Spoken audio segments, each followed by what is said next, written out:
Well, thank you very much. It's an honor to have President Zelensky of Ukraine, and we've been working very hard, very close. So we've actually known each other for a long time. We've been dealing with each other for a long time, and very well.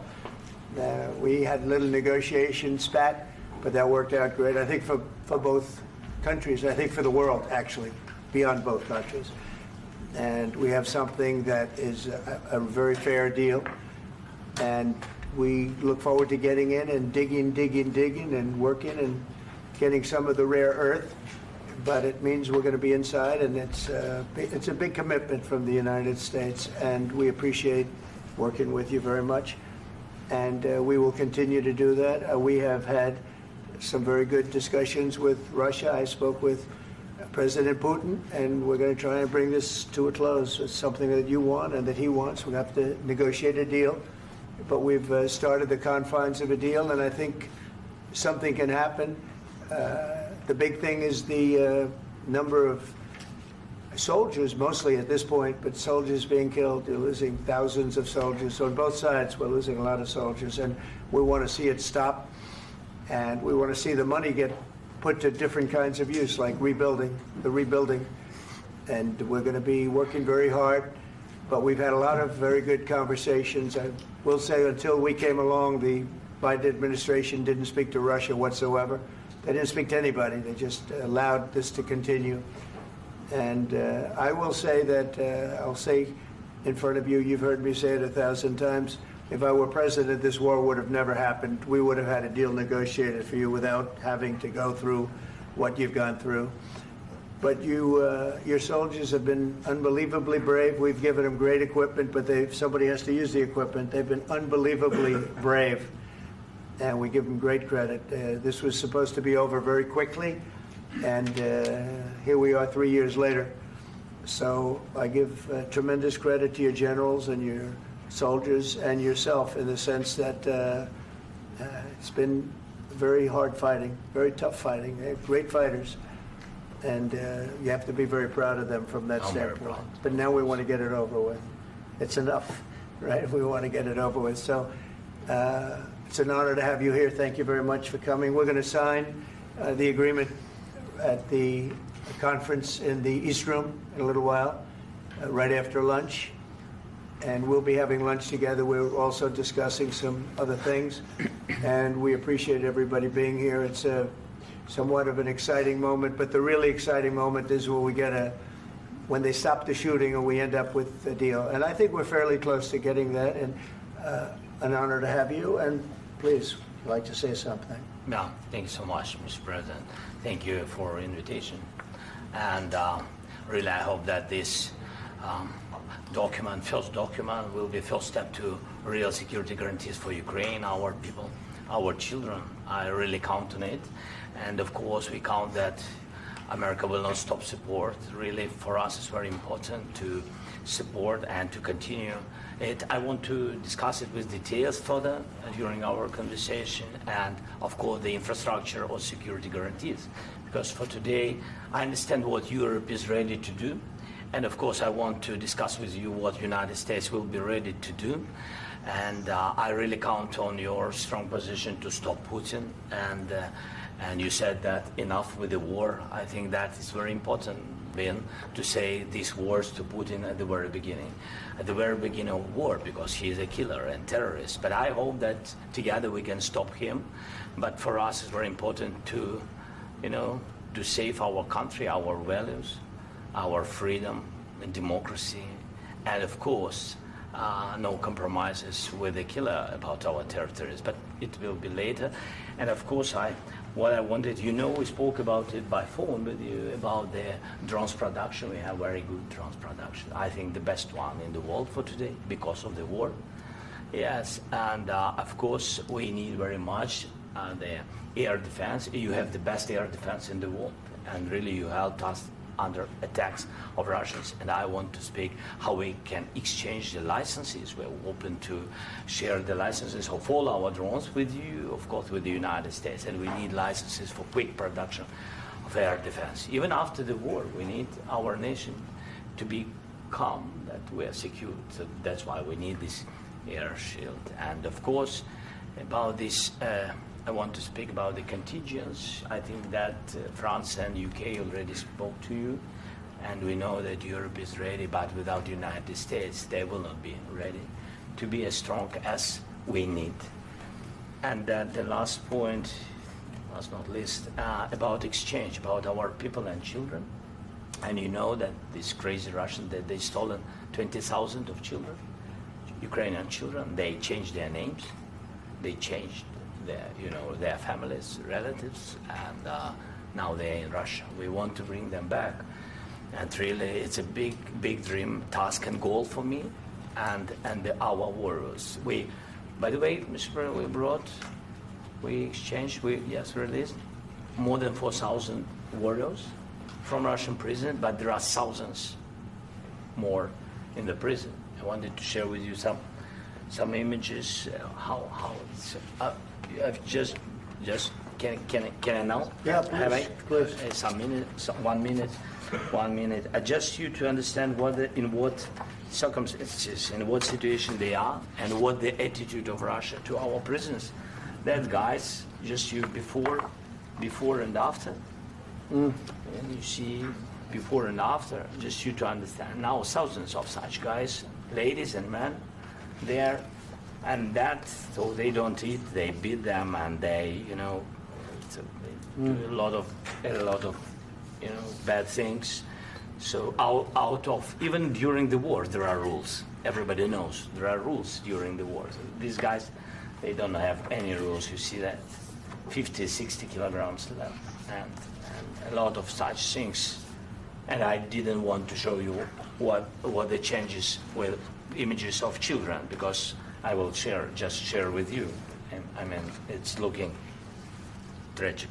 Yeah, that's tough stuff. I wanted very much to give you, and you see.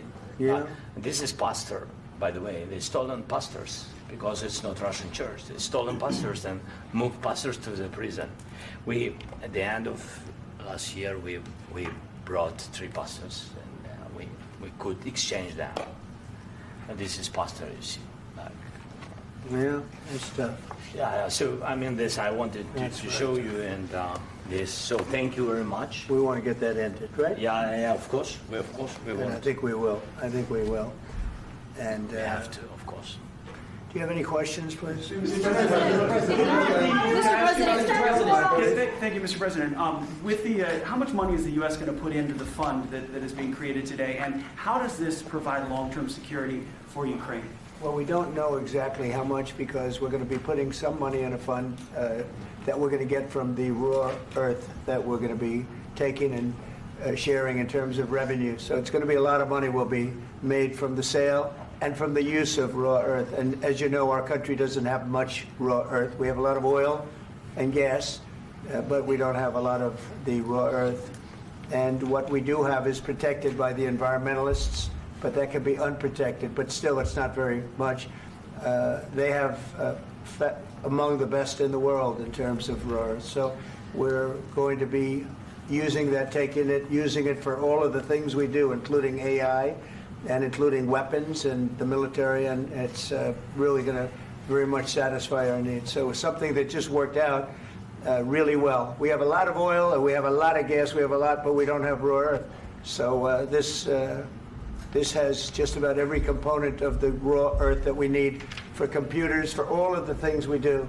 This puts us in great shape. And on long-term security for Ukraine, how does this provide? I think they're going to have great luck. I think once we make the agreement, that's going to be 95% of it. They're not going to go back to fighting.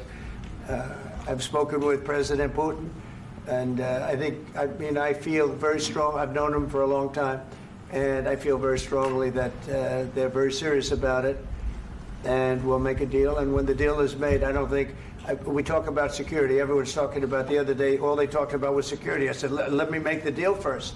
I have to make the deal first. I don't worry about security right now. We have to have a deal, because right now, last week, 2,000 soldiers died on both sides. 2,000, and they're losing 1,000, 2,000, 3,000 a week. So as we sit here and we talk, people are getting shot and dying on the battlefield. And, they're not American soldiers, but they're Russian soldiers and they're Ukrainian soldiers, and we want to be able to stop it. And we want to be able also to spend money on other things. We don't want to, this is a tremendous amount of money. And what the Biden administration did was terrible. They were giving money, but he had no security on the money. Europe, as you know, gave much less money, but they had security. It was in the form of a loan. They get their money back, and we didn't. And now, at least we're protected because the American taxpayer has to be protected too. But this is an incredible agreement for Ukraine because we have a big investment in their country now, and what they have, very few people have.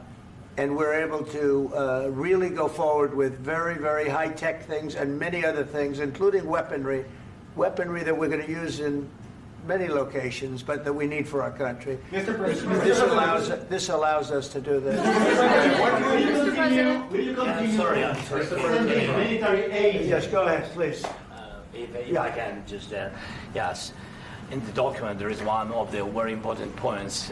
If we speak about business and investment, we never had LNG terminals in Ukraine. This document will open. I mean, the next document, but anyway, here we see in the framework, we see really goodwill for this. LNG terminals for us is very important, and I think for security of European continent. We have the biggest storage, gas storage. We have the biggest in Europe. Yes, yes, and we can use it.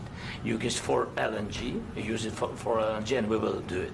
And really, we can help Europe because Europe really helped. President Trump said that they made less support, but they are our friends and they are our very supportive partners. They really gave a lot, Mr. President. They did. They gave a lot, but they gave much less. No. Much less. No. No. Don't argue. No. Okay. Okay.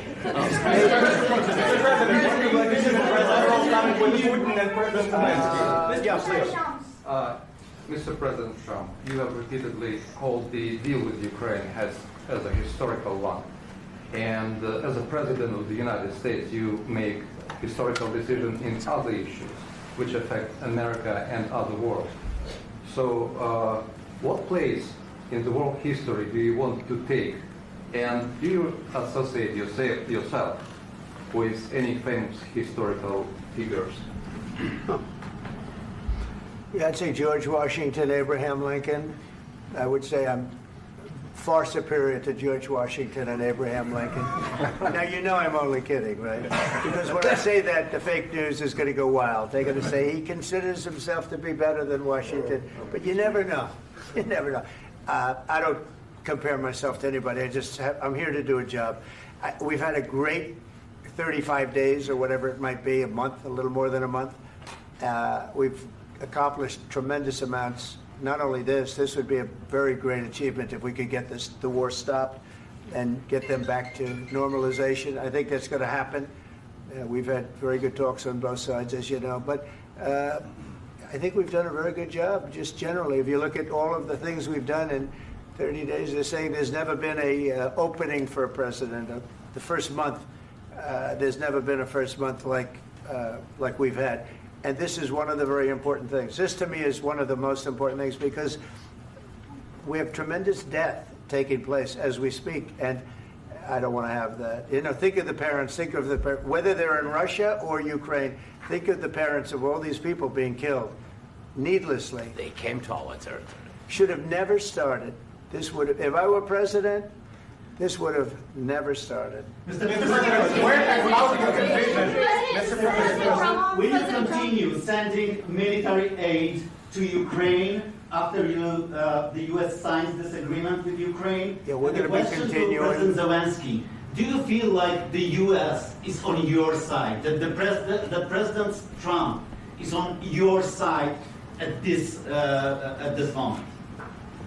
Right. What do you think? He wants to know, do you think that, sort of a stupid question. I guess we wouldn't be here if I wasn't. I think that the United States on our side from the very beginning of occupation, and I think that President Trump on our side, and of course, I'm sure that the United States President will not stop support. This is crucial for us. It's important for us. Yes. And Putin, the president speaks about the people and the soldiers which are dying, but they came to our territory, they came to our land. They began this war, and they have to stop. And I think this is the question, with really the most important question. Can President Trump, I hope yes, with some other allies, to stop Putin, withdraw these enemies, our enemy, withdraw these troops from our land? And I think that you asked about the history, I think that if President, or when, he will stop Putin, if President Trump will bring peace to our country, I think he will be on this wall. We've had very, very good talks. What about military aid to Ukraine? President Zelensky just said that there will be no compromises with Vladimir Putin. I just wanted to ask both of you, firstly, are there compromises that you think that President Zelensky is going to have to make? And President Zelensky, is there anything that you might think you may be able to offer or bring to the table, for example, elections? Thank you. I think you're going to have to always make compromises. You can't do any deals without compromises. So certainly he's going to have to make some compromises, but hopefully they won't be as big as some people think you're going to have to make. That's all. That's all we can do. I'm here as an arbitrator, as a mediator to a certain extent between two parties that have been very hostile, to put it mildly. They've been very hostile. This has been a vicious war. This has been a vicious war. You know, it's a very level battlefield, and those bullets go out, and as I've said many times, we were talking about it with Pete, many times the only thing stopping those bullets is a human body. And in the case we're talking about, generally young human bodies are stopping a lot of bullets. It's dead level. That's why it's great farmland. It's great land. It's great farmland, but there's very little protection against the bullets that are being, and other things that are being shot. So all I can do is see if I can get everybody at the table and get an agreement. And I think we're going to end up with an agreement. Otherwise, I wouldn't probably be even here today. Mr. President, I've got two questions for you. You think ultimately your legacy will be the peacemaker and not the president that led this country into another war and ended foreign wars? And I've got a question. I hope it will. I mean, I hope I'm going to be remembered as a peacemaker. This would be a great thing if we could do this. I'm doing this to save lives more than anything else. Second is to save a lot of money, but I consider that to be far less important. So I hope I'm going to, thank you, Brian, for that question. It was a nice question. I hope I'll be known and recognized as a peacemaker. This would be a great thing to solve. This is a very dangerous situation. You know, this could lead to a third world war. This was headed in the wrong direction. If this election were lost, if we didn't win this election, and we won it by a lot, that was a mandate. We won every swing state. We won the popular vote by millions and millions of votes. We won everything. The districts, you look at the areas of red, take a look at a map. This was a big mandate, and this was one of the things I said, we're going to get this thing settled. If we didn't win, I think this could have very well ended up in a third world war, and that would not have been a good situation. What was your second question? And my second question for President Zelensky: why don't you wear a suit? You're at the highest. Why don't you wear a suit? You're at the highest level in this country's office, and you refuse to wear a suit. Just want to see if do you own a suit? Yeah, problems. A lot of Americans have problems with you not respecting the dignity of this office. I will wear a costume after this war will finish. Okay. Yes, maybe one. Maybe something like this. Something like yours. Yes. That'd be great. Maybe something better. I don't know. Yeah. We will see. Maybe something cheaper than. Yeah. Thank you. Thank you. President Trump.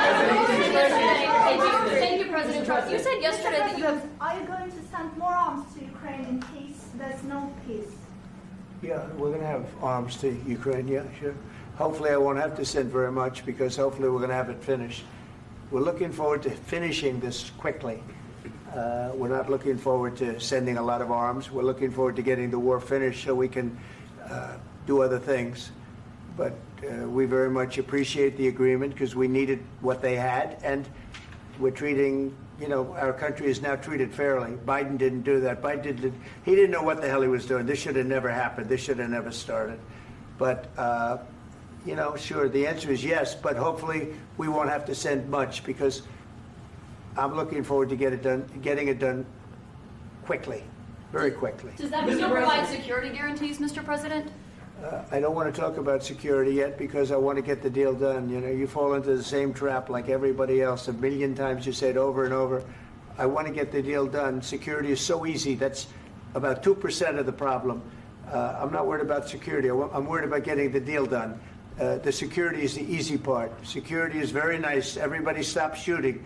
And now will Europe put people there? I know France is going to. I know the UK is going to.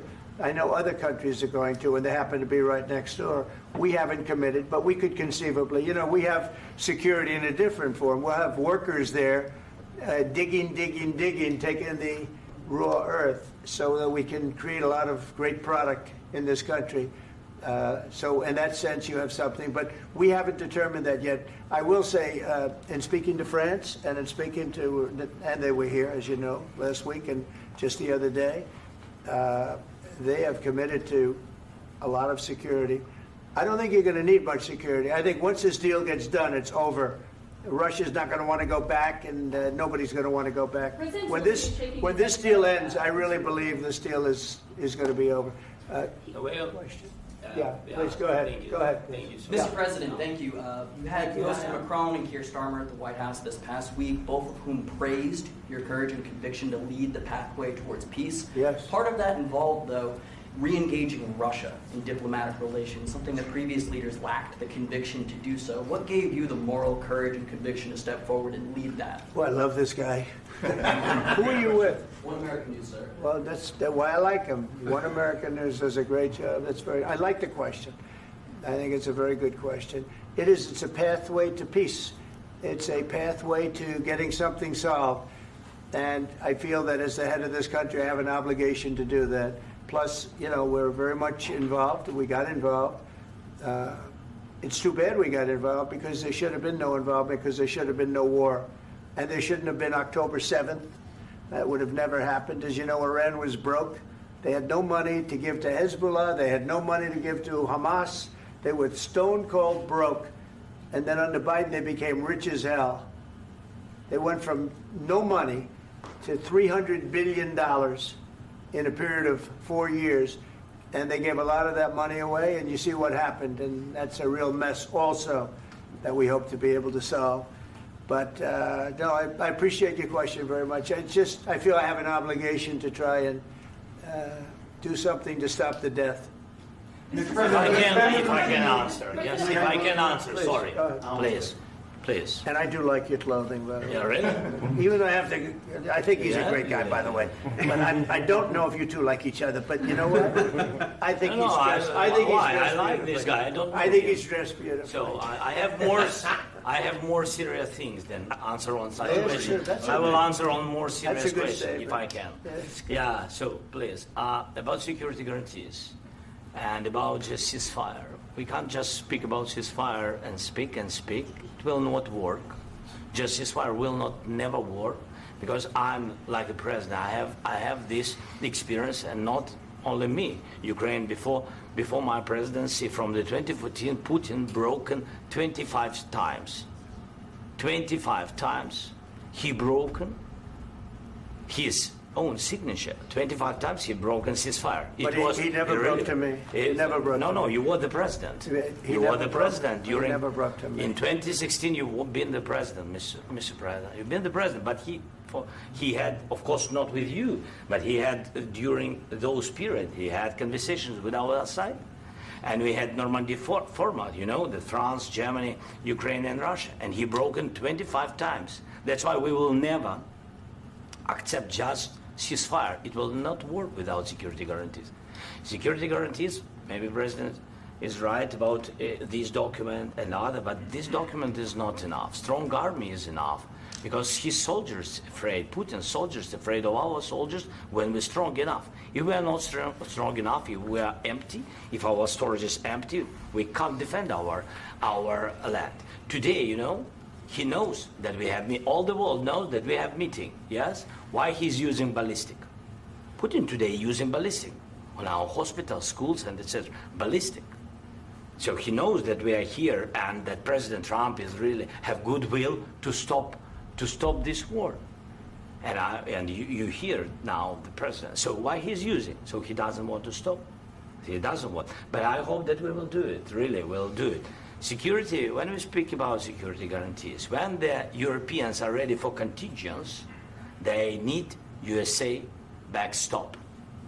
If there will not be United States, we will not never have any contingents, strong contingents from the Europeans, because they don't want to divide alliance connection between the United States and the main and strongest ally and Europeans. And this is crucial, this is important. That's what we want to speak about very much. This is very important. And air defense. So air defense, really, we have big deficit with all these systems, and we need to provide this. We need it very much. Otherwise, Putin will never stop, and will go further and further. He doesn't want. He hates us, you know? It's not about me. He hates Ukrainians. He thinks that we are not a nation. He thinks, and he shared these thoughts, I think maybe with your team also, I don't know. But with all the Europeans, in media, officially and not, he always said that there is no such country, such nation, such language, and such life like Ukrainian. No, he really doesn't respect all the Ukrainians, and he wants to destroy us. And you are right, Mr. President, that's 2%. This document, maybe other documents, it's a very good start, very good, but it will not enough to stop this person. Should Russia pay to rebuild Ukraine? Mr. President, after these Should Russia pay to rebuild Ukraine? They have to pay. This question. This is the rule. This is the rule of the war. This is the rule of the war. During all the centuries, all the history, this is the rule of the war. Who began, those pay. Do you agree This with is the that? rule. Putin began this war. He has to pay all money for innovation. He has to pay. Of course, some Russian assets, what we have in Europe, about 300 billion, we can use them. We can use for innovation and buy military support from the United States also. We can do it, but it's not enough. It's not enough. under these circumstances, do you envision a trilateral summit with Putin and President Zelensky? Wait 1 second. I asked this question that you didn't like because I wanted to know if you want to position yourself in the middle between Russia and Yes. Ukraine, or on the Ukraine side. No, I'm in the middle. I want to solve this thing. I'm for both. I want to get it solved. And it's wonderful to speak badly about somebody else, but I want to get it solved. If we can solve it, great. If we can't solve it, they're going to have to fight it out, and who knows what's going to happen. But I want to see it get solved. May I follow up? One more question about U.S. troops in Europe. After Russian invasion of Ukraine, your predecessor sent additional troops to Eastern Europe, including Poland, my country. Yeah. Are you committed to keeping these troops on the eastern flank of NATO in the future? I'm very committed to Poland. I think Poland has really stepped up and done a great job for NATO. They, as you know, they paid more than they had to. They are one of the finest groups of people I've ever known. I'm very committed to Poland. What about Baltics? Poland's in a tough neighborhood, you know. What about the Baltics? The Baltics, they got a lot of, it's a tough neighborhood too, but we're committed. We're going to be very committed, and we're committed to NATO. But NATO has to step up, and the Europeans have to step up more than they have. And I want to see them equalize, because they are in for far less than we're in, and they should be at least equal. You understand that? Why is the United States, we have an ocean in between, why is the United States in for so much more money and other things as Europe? With that being said, and as you said, they've also been obviously very helpful, but we have put in far more than they have, and I think they should equalize. Mr. President, Please, go ahead. ask you about the agreement again today. What changed between the first time that Secretary Bessent gave President Zelensky the agreement and today for the signing? We made a deal. So What was the I'm just- deciding factor? I'm a business person. We made a deal. That's what changed. Along with minerals. I didn't think we were going to make a deal, and We ended up making the deal, so that changed. Mr. President, what and how do you envision a trilateral summit with President Zelensky and Putin? I don't know, under but these well, they circumstances? don't like each other. I can tell you that. Okay? They do not like each other. This is not a love match, and it's unfortunate. That's why you're in this situation. The United States should not have allowed this to happen. Okay? The United States, run by a man that didn't know much. I'm going to be very nice. Run by an incompetent person, very incompetent person, should never have allowed this to happen. I've stopped wars. I've stopped many wars. My people will tell you, I stopped wars that nobody ever heard about. I stopped wars before they ever started. You can look at some of, I could give you a lot of nations that would tell you right now they were probably going to war. I could tell you right now there's a nation thinking about going to war on something that nobody in this room has ever even heard about. Two smaller nations, but big, still big. And I think I've stopped it. But this should have never happened. Mr. President, About sorry, just a second.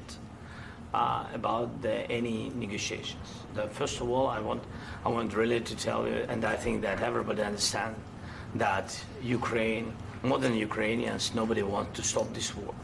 But at the future, any negotiations, it's understandable that two sides of the war, not Russia and the United States, because this is not the war between Russia and the United States. This is war of Russia against Ukraine and Ukrainian people. So these two sides will be at the will be at the negotiation table. Then of course United States, like the strongest partner of the Ukraine, and of course Europe. I think Europe is very important. I want to speak about it with the president. Yes, Europe is very important for us because we really defend Europe for today. All Europeans really recognize that we are defending line, and they have real life, and our people are dying. That's why they helped us. And also, it's about the need. Yes, between, like the president said, you have big, nice ocean. Yes, between us. But if we will not stay, Russia will go further to Baltics and to Poland, by the way. But first to the Baltics. It's understandable for them because they've been in the USSR. You know, they've been one of the republics of the USSR, and Putin wants to bring them back to his empire. It's a fact. And when he will go there, if we will not stay, you will fight. Your American soldiers, it doesn't matter, do you have ocean or not, your soldiers will fight. Mr. President, would you be willing to visit Ukraine, maybe Kiev or Odessa, which is known to be at the Riviera or Black Sea? It was my question. I'm sorry. I don't want to talk about Odessa now. Let's not talk about Odessa. I want to talk about making a deal, getting peace. We don't have to talk about Odessa, but a lot of cities have been destroyed. A lot of cities that are not recognizable. There's not a building standing. No. And a lot of things have Mr. President, you have to come and to look. No. We have very good cities. Yes, a lot of things have been destroyed, but mostly cities alive, and people work, and children go to school. Sometimes it's very difficult. Sometimes closer to front line, children have to go to underground schools or online, but we live. Ukraine is fighting, and Ukraine lives. This is very important. And maybe it's Putin is sharing this information that he destroyed us. No, he lost 700,000 people, 700,000 soldiers. He lost everything. Yes. So. Mr. President, one more. I mentioned Poland. Please, go ahead. When did you last speak with President Putin, and what did he say that? A couple of days ago. And what did he tell you that gave you the assurance that he wanted peace? Well, that's what I do. My whole life is deals. I know pretty good. And I've known him for a long time. I've dealt with him for a long time. He had to suffer through the Russia hoax. You know, Russia was a hoax. It was all Biden. It was nothing to do with him. So he had to suffer through that, and he was able to do that. I think that he wants to make a deal, and he'd like to see it end. That's all I do. That's what I do. My whole life, that's what I do is make deals. And I'm in the middle of a mess because this is a real mess. It's a very dangerous one. If this doesn't get solved now, it's not going to get solved for a long time. So I hope we're going to get it solved. In the back, please. Thank you, Mr. President. Prime Minister Starmer claimed repeatedly that his government believes in free speech and was not engaged in censorship. But his country's government arrests people for memes and thought crimes, and even more worrisome is pressuring American companies to censor Americans on its behalf. How can he be a reliable, trustworthy partner when he says things that are demonstrably false on such an important topic? Well, we actually spoke to him about that yesterday, and we thought they took it very, very much too far. JD was very strong on it. So was I. So was Marco. And we've been speaking to him about it. Marco, would you like to say something about that? Yeah, we have concerns, obviously, with the conduct of those, particularly as it impacts Americans. And there's real concern that American speech, which is online, could fall into the hands of British or any country's jurisdiction.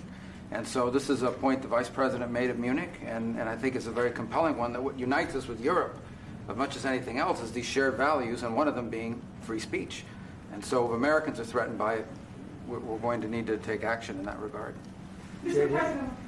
It's actually a very important question. We spoke about this in detail with the Prime Minister, the Foreign Secretary, and others at lunch yesterday. And I know that Secretary of Commerce Lutnick followed up in private meetings last night. This is really important. We believe Americans have the right to speak their mind, even if we in this room disagree with them. They have the right to speak their mind in the public square, which is often online these days.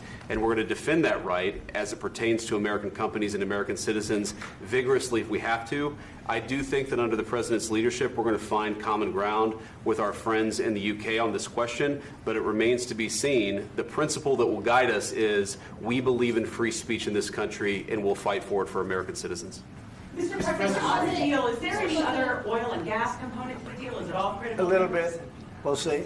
On LNG? But we're not really looking for that so much. We got a lot. We have more than anybody in the world, by far. So no, we're not talking about it too much, but a little bit. I think it affects also, but for the most part, no. And sir, is there any agreement from Ukraine to purchase U.S. LNG as part of the deal, or is that on the table at all? No, we don't need that. Mr. President, I just wanted to ask you about, you just mentioned that you'd spoken to Vladimir Putin a couple of days ago. Just to be clear, that's a new call, not the one that you... I've spoken to him on numerous occasions. Okay. And how was the latest call? What did you discuss? How did it go?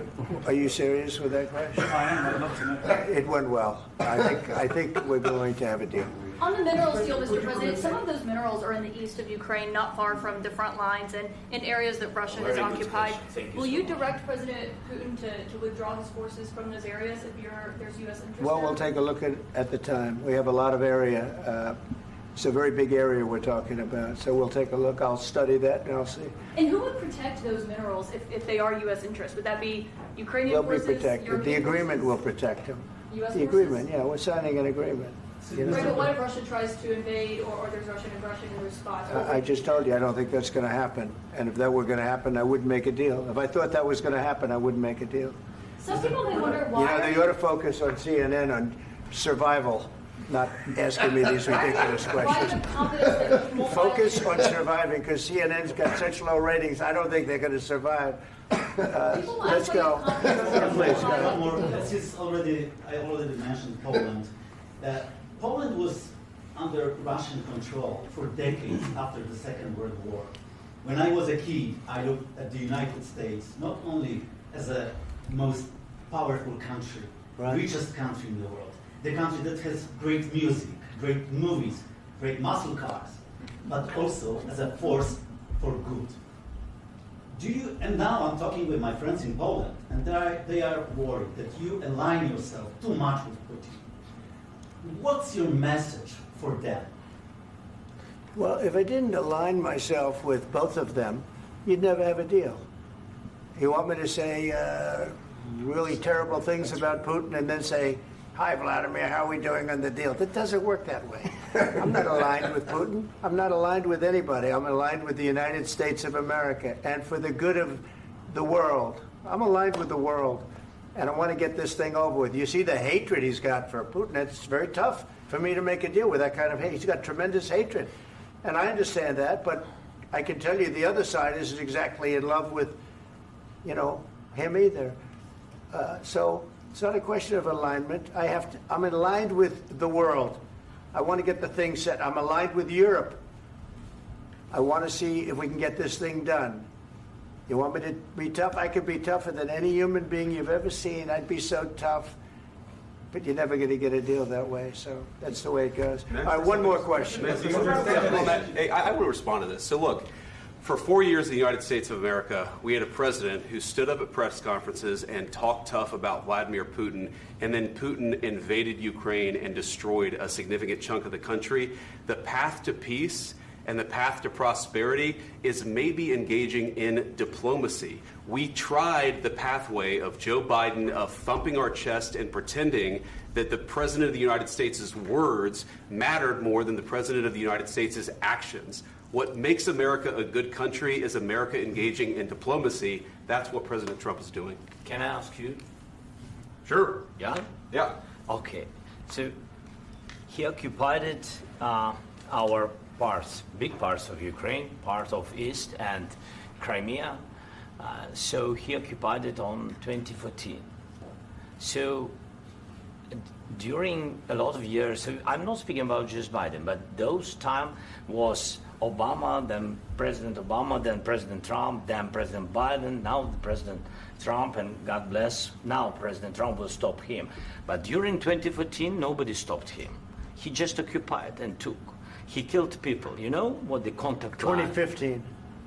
2014. 2014 and 2014. 2014. Yeah. So I was not here. Yeah, but that's exactly right. Yes, but during 2014 till 2022, yeah, the situation the same. The people have been dying on the contact line.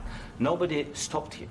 You know that we had conversations with him, a lot of conversations, my bilateral conversation, and we signed with him, me, like a new president. In 2019, I signed with him the deal. I signed with him, Macron and Merkel, we signed ceasefire. Ceasefire. All of them told me that he will never go. We signed with him with gas contract. Gas contract. Yes, but after that, he broken this ceasefire. He killed our people and he didn't exchange prisoners. We signed the exchange of prisoners, but he didn't do it. What kind of diplomacy, JD, you are speaking about? What do you mean? I'm talking about the kind of diplomacy that's going to end the destruction of your country. Yes, but if you Mr. President, with respect, I think it's disrespectful for you to come into the Oval Office and try to litigate this in front of the American media. Right now, you guys are going around and forcing conscripts to the front lines because you have manpower problems. You should be thanking the President for trying to bring an end to this conflict. Have you ever been to Ukraine that you say what problems we have? I have been to. Come once. I've actually watched and seen the stories, and I know what happens is you bring them on a propaganda tour, Mr. President. Do you disagree that you've had problems bringing people into your military? And do you think that it's respectful to come to the Oval Office of the United States of America and attack the administration that is trying to prevent the destruction of your country? A lot of questions. Let's start from the beginning. Sure. First of all, during the war, everybody has problems. Even you, but you have nice ocean and don't feel now, but you will feel it in the future. God bless. You don't know that. God bless. You don't God know bless. that. You will not have a war. Don't tell us what we're going to feel.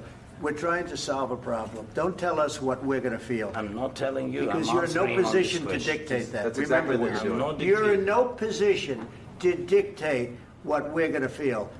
We're going to feel very good. You will feel influence. We're going to feel very good and very strong. You will feel influence. You're right now not in a very good position. You've allowed yourself to be in a very bad position, and he happens to be right about it. From the very beginning of the war. You're not in a good position. You don't have the the cards right now. With us, you start having not cards. playing cards. Right now, you don't. You're playing cards. Mr. President. You're I'm playing very cards. serious. You're gambling with the president lives in of war. millions of people. You're gambling with World War III. You're gambling with World War III. And what you're doing is very disrespectful to the country, this country. That's back to you. Far more than a lot of people said they should have. Have you said thank you once? This A lot entire of meeting? times. No, in this Even entire meeting, today. have you said thank Even you? today. You went to Pennsylvania and campaigned for the opposition in October. Offer some words of appreciation for the United States of America and the president who's trying to save your country. Please, you think that if you will speak very loudly about the war, He's not speaking loudly. He's not speaking loudly. Your country's in big trouble. Can I Wait a answer? minute. No. Can You've I done a lot answer? of talking. Your country is in big trouble. I know. You're not I winning. know. You're not winning this. You have a damn good chance of coming out okay because of us. Mr. President, we are staying in our country, staying strong from the very beginning of the war. We've been alone, and we are thankful. I said thanks You haven't in been this alone. cabinet, You and haven't not been only alone. in this cabinet. We gave you, through I this said stupid thank you. president, $350 billion. You voted we gave for you your military president. equipment, You and you voted men for are your brave, president. but they had to use our military. What about West? If you didn't have You our invited military me- equipment, You invited if me you to didn't speak. have our military equipment, this war would have been over in 2 weeks. In 3 okay? days, I heard it from Putin. In 3 days, this is something Maybe new. less. In 2 weeks, of course, yes. It's going to be a very hard thing to do business like this. Again, I tell you. just say thank you. I said a lot of times thank you to American people. Accept that there are disagreements, and let's go litigate those disagreements rather than trying to fight it out in the American media when you're wrong. We know that you're wrong. The American people to see what's going on. I understand, sir. I think it's I very understand. important. That's why I kept this going so long. You have to be thankful. You don't have the I'm cards. thankful. You're buried there. Your people are dying. tell you You're again, running I low know. on soldiers. Don't- Listen, don't please, you're running Mr. low on President. soldiers. It would be a damn good thing. Mr. And then President. then you tell us, I don't want a ceasefire. I don't want a ceasefire. I want to go and I want this. Look, if you could get a ceasefire right now, I tell you, you take it so the bullets stop flying and your men stop getting killed. Of course, we want to stop the war. But you're I saying said- you don't want a ceasefire. But I said to you, I want a with ceasefire. guarantees. Because you'll get a ceasefire faster than an agreement. Ask our people about ceasefire, what they think. That wasn't it doesn't with matter me. for you what That what wasn't this with me. means. It That was wasn't with you. a guy named Biden who was not a smart person. This That is was your- with, this that is was with your Obama. president. It was your president. Excuse me. That was with Obama, who gave you sheets, and I gave you javelins. Yes. I gave you the javelins to take out all those tanks. Obama gave you sheets. In fact, the statement is Obama gave sheets and Trump gave javelins. You got to be more thankful, because let me tell you, you don't have the cards. With us, you have the cards. But without us, you don't have any cards. One more question to Mr. Vice President. I'm sorry. It's going to be a tough deal to make, Um, because the attitudes have to change. What if Russia breaks ceasefire? What if Russia breaks peace talks? What do you do then? I understand that it's a heated conversation right now. What are you but saying? what She's if asking, Russia- what if if Russia Putin breaks the ceasefire? What if anything? What if a bomb drops on your head right now? But they have Okay? broken What if they ceasefire broke it? many I don't know. They broke it with Biden because Biden, they didn't respect him. They didn't respect Obama. They respect me. Let me tell you, Putin went through a hell of a lot with me. He went through a phony witch hunt where they used him and Russia. Russia. You ever hear of that deal? That was a phony Hunter Biden, Joe Biden scam. Hillary Clinton, Shifty Adam Schiff. It was a Democrat scam. And he had to go through that. And he did go through it. We didn't end up in a war. And he went through it. He was accused of all that stuff. He had nothing to do with it. It came out of Hunter Biden's bathroom. It came out of Hunter Biden's bedroom. It was disgusting. And then they said, oh, the laptop from hell was made by Russia. The 51 agents. The whole thing was a scam. And he had to put up with that. He was being accused of all that stuff. All I can say is this. He might have broken deals with Obama and Bush, and he might have broken them with Biden. He did, maybe. Maybe he didn't. I don't know what happened. But he didn't break them with me. He wants to make a deal. I don't know if you can make a deal. The problem is I've empowered you to be a tough guy.